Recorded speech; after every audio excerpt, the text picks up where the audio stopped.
तुम्हारे जिन चरण कमलों को हम गोपियां अपने हृदय पर वक्षस्थल पर रखने में भी डरती हैं, संकोच लगता है कि रखें कि ना रखें। देखिए कितना सुंदर भाव है गोपियों का। तुम्हारे चरण अत्यंत कोमल हैं, और गोपियां कहती है कि हमारा हृदय तो अत्यंत कठोर है, तो तुम्हारे चरणों को अपने हृदय पर रखने में भी हमें भय लगता है, डर लगता है, संकोच लगता है, क्योंकि हमारा हृदय तो अत्यंत कठोर है।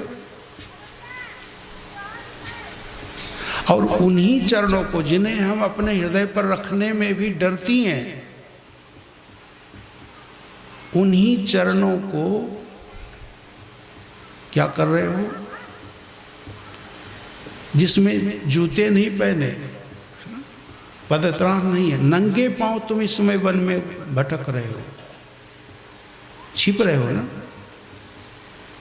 हम लोग तुमको खोज रहे तो तुम और ज्यादा छिप रहे हो। तुम्हारे वो चरण घायल न हो जाएं, उनमें कांटे चुभते होंगे, कंकड़ चुभते होंगे, कितनी पीड़ा होती होगी, तुम्हें कितनी पीड़ा होती होगी न होती होगी तुम जानो, लेकिन मैं तो इस कल्पना से ही इतनी व्यथित हो रही हूँ कि तुम्हारे। सुखदेव जी महाराज कहते हैं राजन, उनको जाना कहाँ है, ऐसा समझ लो कि गोपियों की चुंदरी ओढ़ करके ही भगवान उन्हीं गोपियों के बीच छिप गए थे। पता नहीं, एक बात याद होगी आपको, एक बार कांग्रेस की सरकार थी और दिल्ली के कौन सा मैदान था, रामलीला मैदान का, स्वामी रामदेव जी महाराज, याद आ गया, और कांग्रेस की सरकार थी। मानो गोपियों की चुंदरी ओढ़ करके गोपियों के बीच कहीं छिप गए, और गोपियां खोज रही हैं, अटक रही हैं, कहीं कुछ अता पता नहीं मिला। तब वो निराश हताश हो जाती है, एक जगह बैठ जाती है, चर्चा करने लग जाती है। आगे ये भी वर्णन आता है कि एक जगह राधा जी एकांत में बैठी थी, बेसुध पड़ी हुई थी।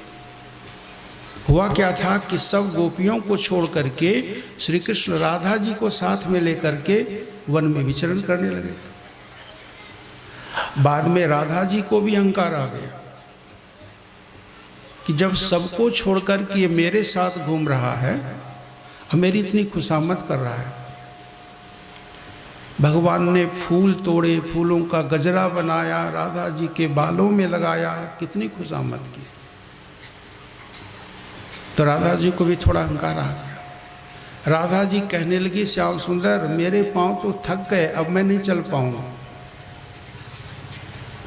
अगर मुझे ले जाना चाहते हो तो कुछ और उपाय से सोचो, पैदल तो नहीं जा सकते, मैं थक गई। और राधा जी लेट गई, अब नहीं चल पाऊंगा। कन्हैया समझ गए कि राधा जी को भी थोड़ा हम आ गया। भगवान श्री कृष्ण मुस्कुरा के कहते हैं कि आओ राधिके, मैं तुम्हें कंधे पर बिठा के ले चलूं। राधा जी कहते हैं तुम्हें लाख अगर हो तो बैठाओ, नहीं तो ना बैठा, हमको क्या करना है, आओ आओ तुम्हें कंधे पर बिठा लेता हूँ। अब राधा जी खुश हो गई, भगवान कृष्ण के पास गई कि उनके कंधे पर बैठ जाए।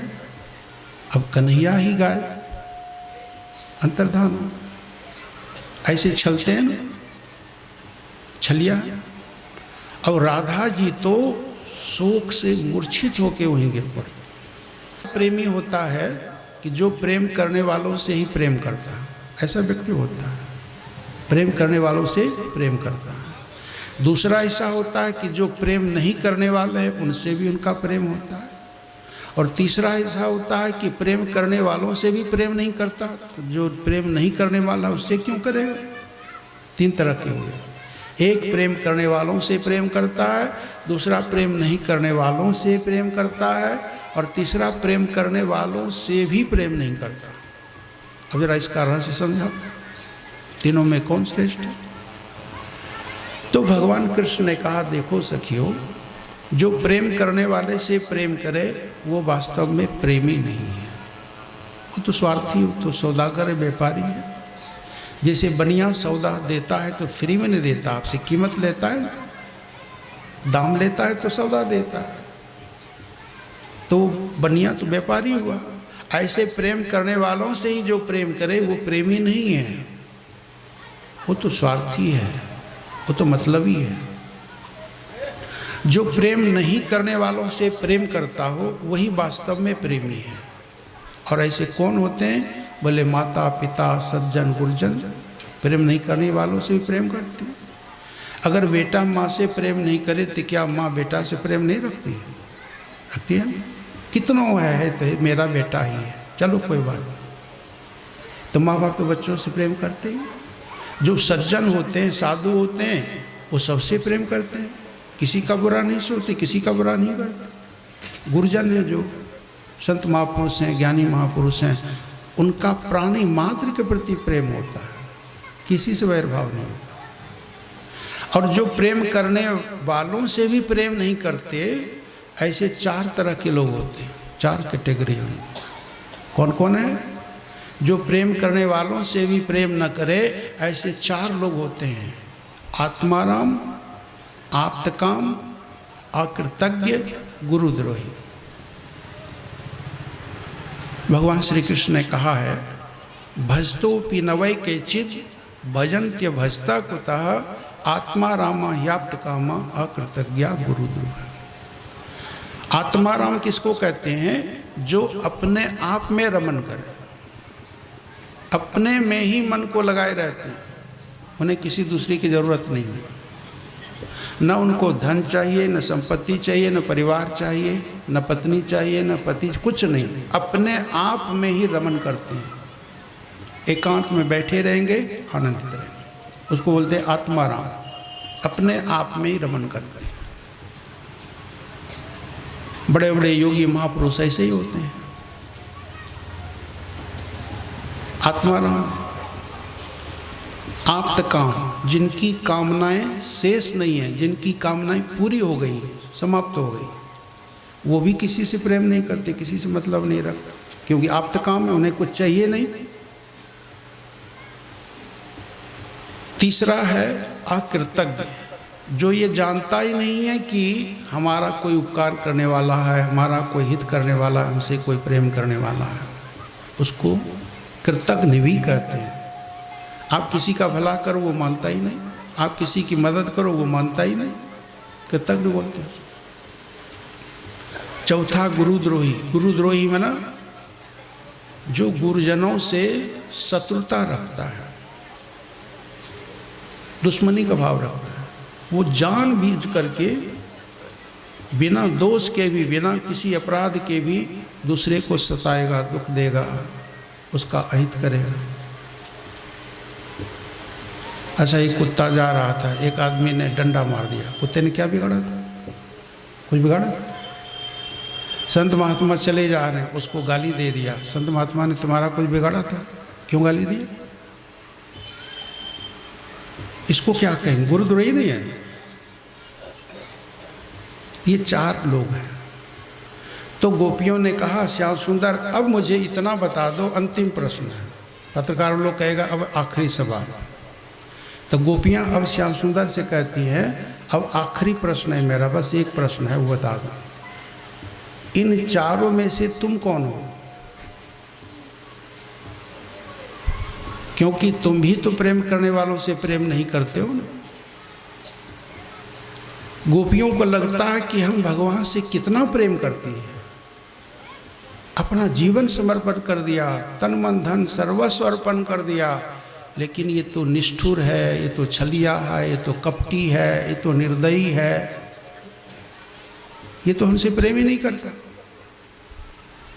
देखो, आधी रात के समय हम वन में भटक रही हैं, व्याकुल हो रही हैं, दुखी हो रही हैं, और इन्हें कुछ परवाह नहीं। हम गोपियाँ तुम पर समर्पित हैं, तुमसे कितना प्रेम करती हैं, लेकिन तुम तो हमसे बिल्कुल प्रेम नहीं करते हो।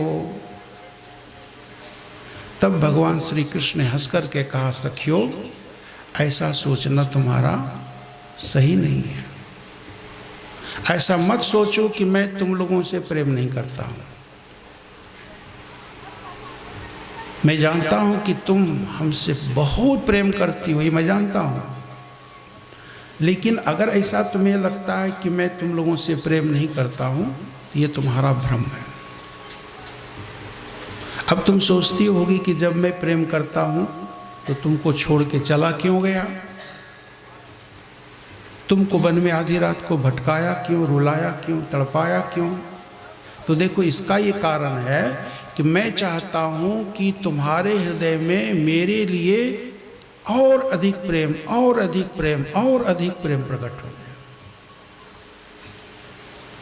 जैसे एक निर्धन व्यक्ति है, गरीब है, उसके पास धन नहीं है, और उसकी लॉटरी खुल जाए, लॉटरी का टिकट खरीदे और उसकी लॉटरी लग जाए 50 लाख की। गरीब आदमी था, 5 रुपये का टिकट क्या खरीदा, भाग्य ने ऐसा साथ दिया कि 50 लाख की लॉटरी खुल गई। कितना खुश होगा वो, होगा ना। अच्छा, 50 लाख रुपया मिल गया, घर में ला करके रखा, और अब चोर ने उसको चुरा लिया, फिर पैसा चला गया। अब वो जो गरीब आदमी है 50 लाख रुपया को भूल पाएगा? नहीं भूलेगा ना। 50 लाख, 50 लाख, 50 लाख, 50 लाख, यही सोचता रहेगा। तो ऐसे भगवान कृष्ण कहते हैं कि मैं तुमसे मिलता भी हूँ और बीच बीच में मैं तुमसे दूर भी हो जाता हूँ, ओझल भी हो जाता हूँ, ताकि तुम मुझे और याद करो और प्रेम हो तुम्हारे हृदय में मेरे लिए। इस प्रकार से जब भगवान कृष्ण ने उत्तर दिया, तब गोपियों का हृदय आनंद से भर गया। फिर तो वहाँ महारास हुआ है, जितनी गोपियाँ उतने ही कृष्ण वहाँ प्रकट हो गए, और फिर महारास हुआ। ताल में ताल मिला करके नाचते हैं, स्वर में स्वर मिला करके गाते हैं, और देवता लोग भी आकाश में, स्वर्ग में, विमानों पर बैठ करके तरह तरह के वाद्य यंत्र बजाते हैं और भगवान की इस लीला का दर्शन करते हैं, आनंद मनाते हैं। और उस लीला में भगवान शंकर भी तो गए थे ना। आइए वजन सुना दें, फिर आगे बढ़ेंगे। एक दिन बोले भंडारी बन करके ब्रज नारी, वृंदावन आ गए हैं, वृंदावन आ गए हैं। एक दिन वो बोले भंडारी बन के ब्रज के नारी, वृंदावन आ गए हैं, वृंदावन आ गए हैं। एक दिन वो बोले भंडारी बन के ब्रज की नारी, वृंदावन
भगवान श्री कृष्ण गोपियों के साथ रास करते रहे, नृत्य करते रहे, प्रवाह करके आपको खत्म कर दिया जाएगा। अक्रूर जी के नेत्रों में आंसू भर गए। भगवान कृष्ण मुस्कुराते हुए कहते हैं, अक्रूर चाचा आप दुखी क्यों होते हैं? आप ये कल्पना करके ही दुखी हो गए कि कंस में मार देगा, मरवा देगा। ऐसा कुछ नहीं होगा, ये तो समय ही बताएगा कि कौन किसको मारता है। आप निश्चिंत रहिए। अच्छा हुआ कि मामा कंस ने मैं न्योता तो दिया। मैं तो सोच रहा था मेरा जन्म मथुरा में हुआ, ये बात सही है, लेकिन मथुरा नगरी कैसी है मैंने देखा नहीं। अच्छा हुआ उन्होंने बुलाया, लेकिन नंद बाबा से आप ये सब नहीं कहिएगा, नहीं तो हमको जाने ही नहीं देंगे। वो इतने डर जाएंगे हमें मथुरा जाने ही नहीं देंगे। नंद बाबा ने कुशल मंगल पूछा और किस लिए आए हैं, कैसे आए हैं, तो अक्रूर जी ने बात को छिपा लिया। कहा महाराज कंस ने बुलाया है, आपको भी बुलाया है, धनुष की पूजा हुई है, देखने के लिए मथुरा नगरी देखने के लिए बुलाया। अब नंद बाबा ने अपने मित्र गोपों को रात्रि में ही खबर भिजवा दिया कि कल हम लोग मथुरा जाएंगे, तैयार होके रहना, सुबह सुबह चल पड़ेंगे। और अक्रूर जी आए हैं कृष्ण बलराम को मथुरा ले जाने के लिए। अब गोपियों के कानों में ये खबर पड़ी तो गोपियाँ तो भगवान को कितना चाहती थी, प्राणों से भी बढ़ कर के। अब गोपियाँ रात भर रोती बिलखती रही कि सुबह होते ही श्याम सुंदर मथुरा चले जाएंगे। गोपियां रात भर रोती बिलखती हैं। सुबह होते ही नंद बाबा आदि गोप सूर्योदय के पहले ही, अंधेरा रहते ही तैयार होकर के तरह तरह की भेंटें लेकर के बैलगाड़ी में बैठते हैं, चल पड़ते हैं। अब अक्रूर जी भी नहा धो करके तैयार है, कृष्ण बलराम भी तैयार है, रथ पर सवार हो जाते हैं। जैसे ही रथ कुछ दूर चलता है, गोपियां चारों तरफ से आकर के रथ को घेर लेती। अब भगवान समझ जाते हैं कि गोपियां हमें जाने नहीं देगी। गोपियां तो नेत्रों से आंसू बहा रही है, व्याकुल हो रही है। तब भगवान श्री कृष्ण ने गोपियों को आश्वासन दिया और कहा कि मैं आज मथुरा जा रहा हूँ, कल वहाँ रहूँगा, अपने बंधु बांधवों से, स्वजनों से मुलाकात करूँगा और परसों ही तुम्हारे पास वापस आ जाऊँगा। बस 2 दिन की बात है, आज और कल। परसों तो मैं आ रहा हूँ, क्यों रो रही हो? मैं आऊँगा, जरूर आऊँगा, जरूर आऊँगा, ऐसा आश्वासन दिया। और फिर गोपियों ने रास्ता छोड़ दिया। अक्रूर जी ने रथ हाँक दिया। गोपियाँ प्रतीक्षा करती रही कि परसों आएंगे, लेकिन बरसों बीत गए, आए नहीं। इसलिए कहते हैं ब्रज में लोग परसों को परसों नहीं बोलते, कुछ और बोलते हैं। परसों नहीं बोलती।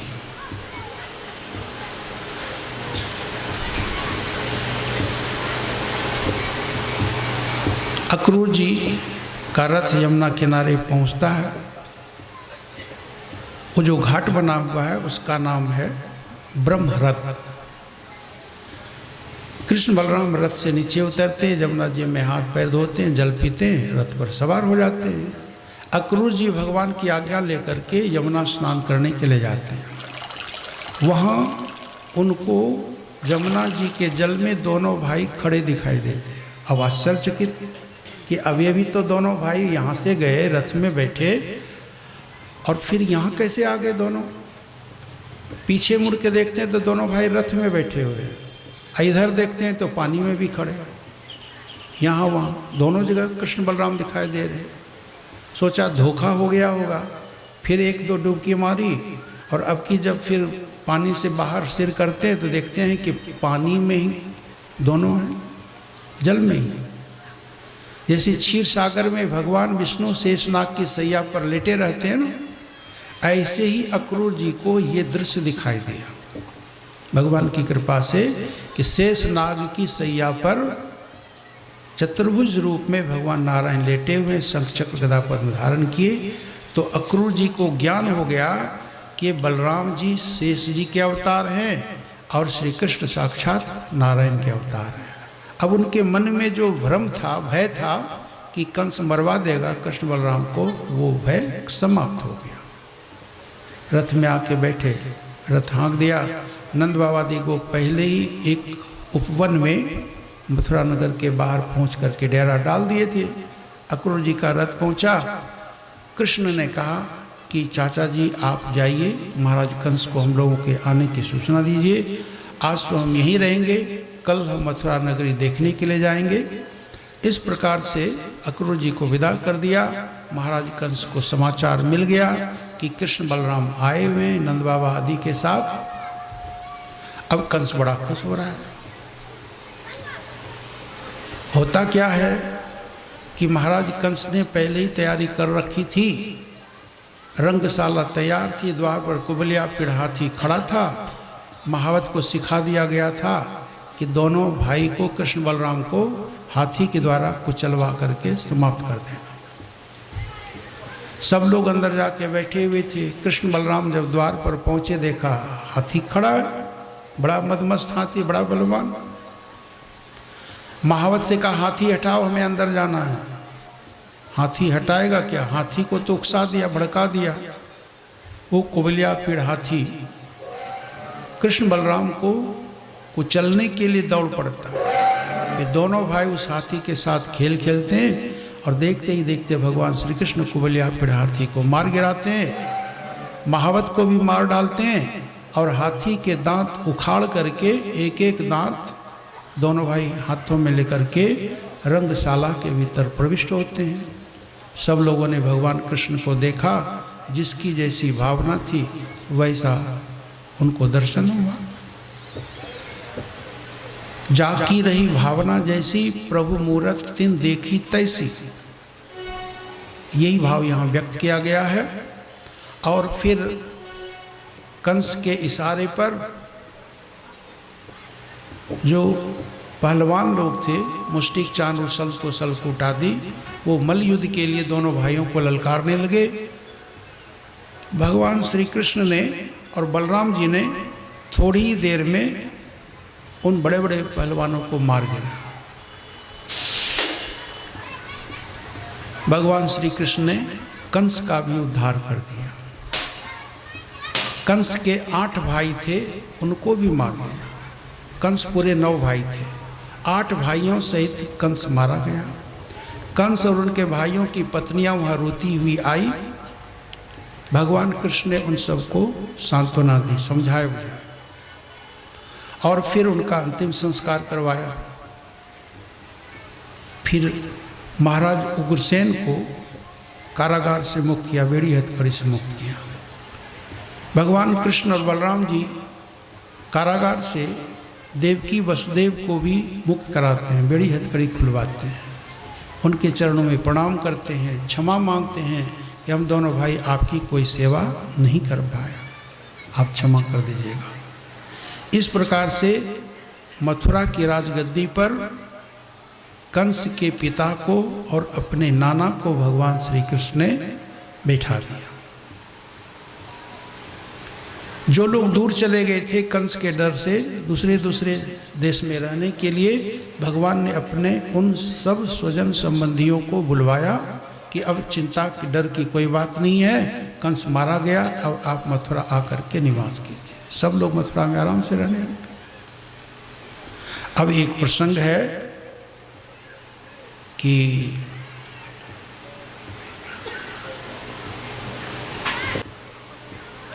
गुरुकुल जाते हैं। अभी तक तो यज्ञोपवीत संस्कार भी नहीं हुआ था। यज्ञोपवीत संस्कार हुआ 11 वर्ष के लगभग भगवान कृष्ण है, 12 वर्ष के बलराम जी हैं। यज्ञोपवीत संस्कार होने के बाद गुरुकुल जाते हैं उज्जैन में। कुछ दिन वहाँ रह करके सब विद्या पढ़ करके आ जाते हैं। 6 अंगों और उपनिषदों सहित संपूर्ण वेदों का ज्ञान, मंत्र और देवताओं के ज्ञान के साथ धनुर्वेद का ज्ञान, धर्म, मीमांसा, न्याय, राजनीति आदि सभी शास्त्रों का अध्ययन किया, विद्याओं का ज्ञान प्राप्त किया और मात्र 64 दिन के भीतर 64 कलाओं का ज्ञान प्राप्त किया। गुरुदक्षिणा के रूप में सांदीपनी ऋषि के एकमात्र खोए हुए पुत्र को लाकर के वापस दिया। सुना होगा आपने कि समुद्र में प्रभास क्षेत्र में नहाने गया था, वापस नहीं लौटा था। यमराज के यहाँ से, यमलोक से ला करके गुरुदक्षिणा के रूप में गुरुपुत्र को भगवान ने समर्पित किया। गुरु ने आशीर्वाद दिया, मथुरा लौट के आए। मथुरा में सब लोग प्रसन्न हैं, आनंदित हैं। अब उद्धव जी के ब्रजगमन का प्रसंग आता है।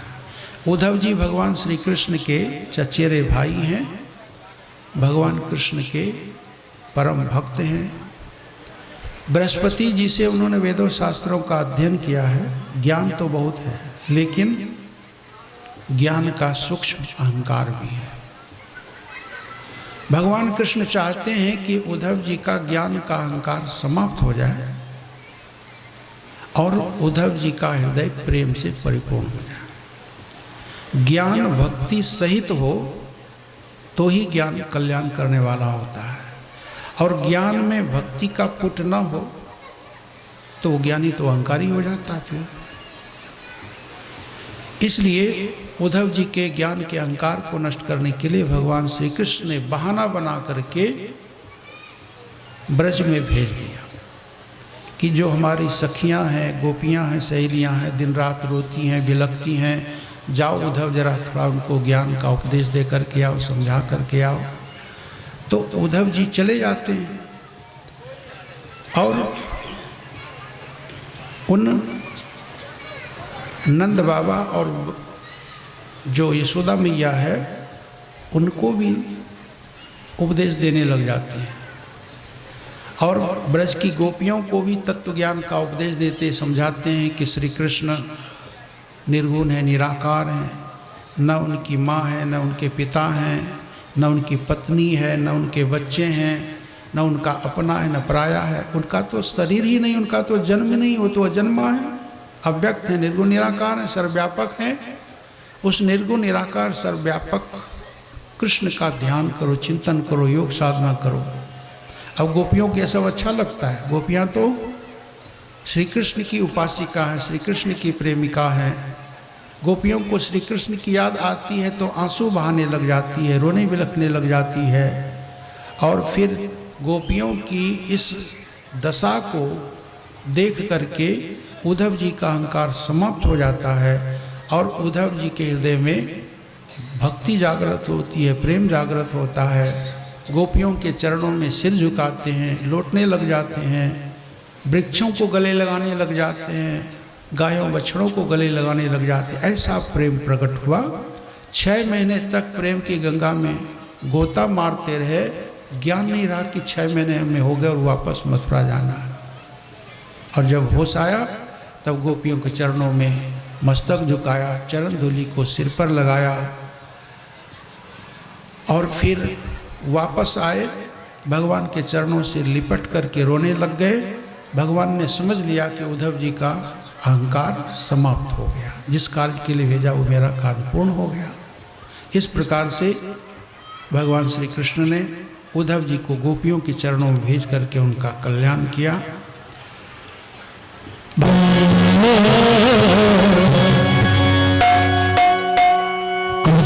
भगवान मिले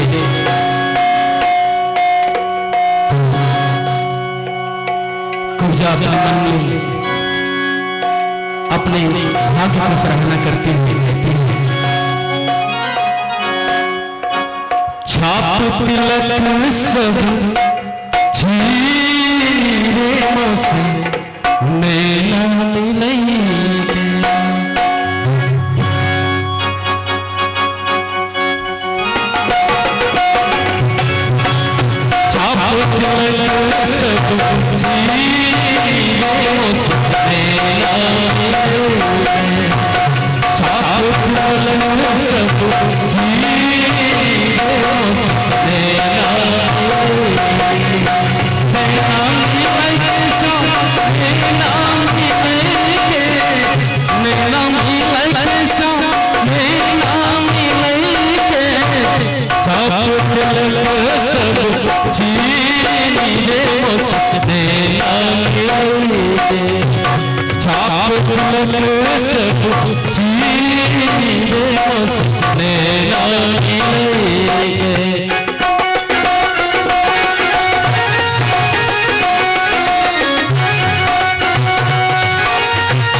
कर दी मतवाली कर दी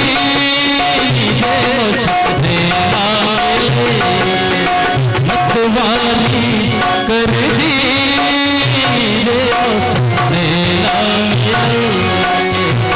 छाप तिलक सब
अपने ही रगली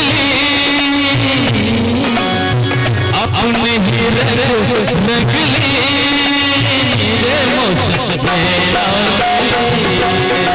अपने ही रगली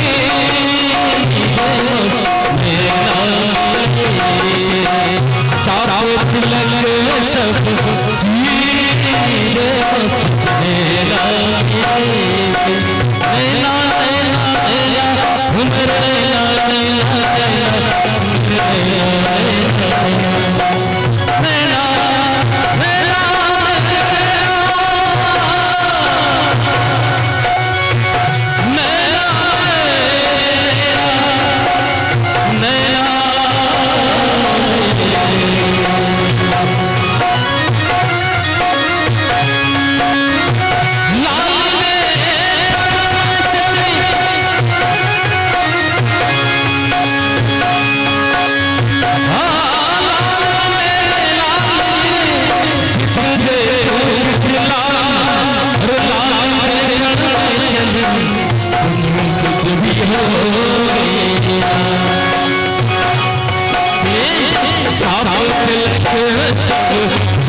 बोले वृंदावन बिहारी लाल की जय।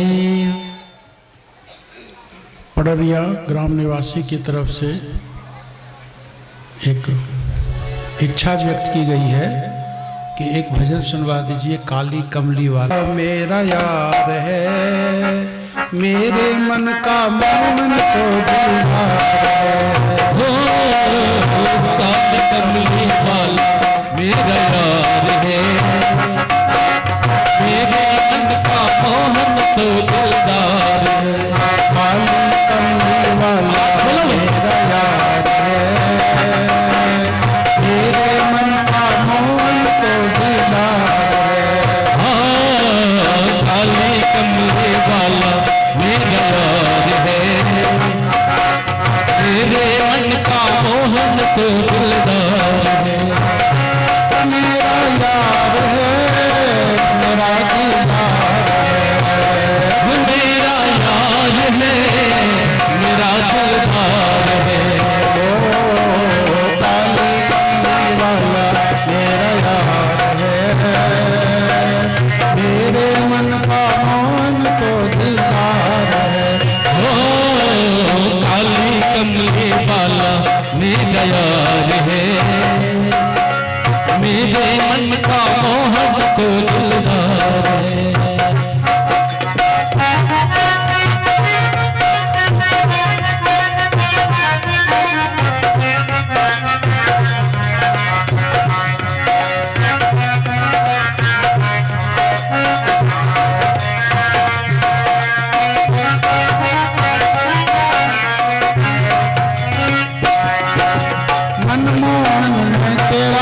तराना, गाऊं बस अब यही तराना। मनमोहन मैं तेरा दीवाना, गाऊं बस अब यही तराना, गाऊं बस अब यही तराना, गाऊं बस अब यही तराना। शाम सलोने तू मेरा इतवार है, शाम सलोने तू मेरा इतवार है। मेरे मन का मोह तो दिलदार है। हो काली कमले वाला मेरा यार है, मेरे मन का मोहन तो दिलदार है। काली कमली वाला मेरा यार है, मेरे मन का मोहन तो दिलदार है। हो काली कमले वाला मेरा यार है,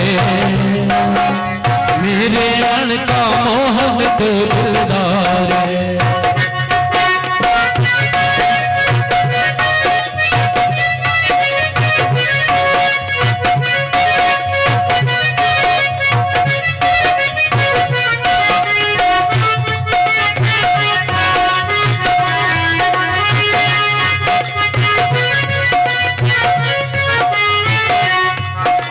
तू मेरा मैं तेरा प्यारे, ये जीवन अब तेरे सहारे, ये जीवन अब तेरे सहारे, ये जीवन अब तेरे सहारे। तू मेरा मैं तेरा प्यारे, ये जीवन अब तेरे सहारे। ये जीवन अब तेरा सहारा, ये जीवन अब तेरे सहारे। तेरे हाथ इस जीवन की पतवार है, तेरे हाथ अब जीवन की पतवार है। मेरे मन का मोहन तो दिलदार है। ओ काली कमले वाला मेरा यार है, मेरे मन का मोहन तो दिलदार है। काली कमली वाला मेरा यार है, मेरे मन का मोहन तो दिलदार है। काले कमले वाला मेरा यार है, मेरे मन का मोहन तो दिलदार है।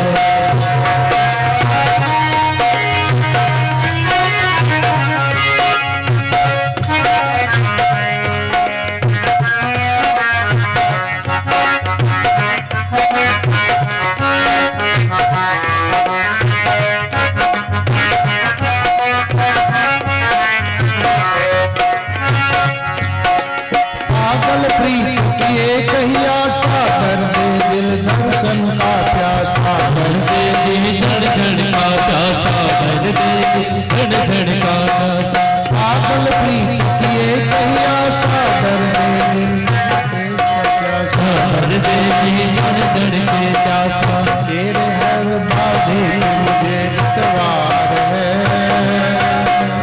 तेरे हर बातें मुझे इतवार है, मेरे मन का मोहन तो दिलदार है।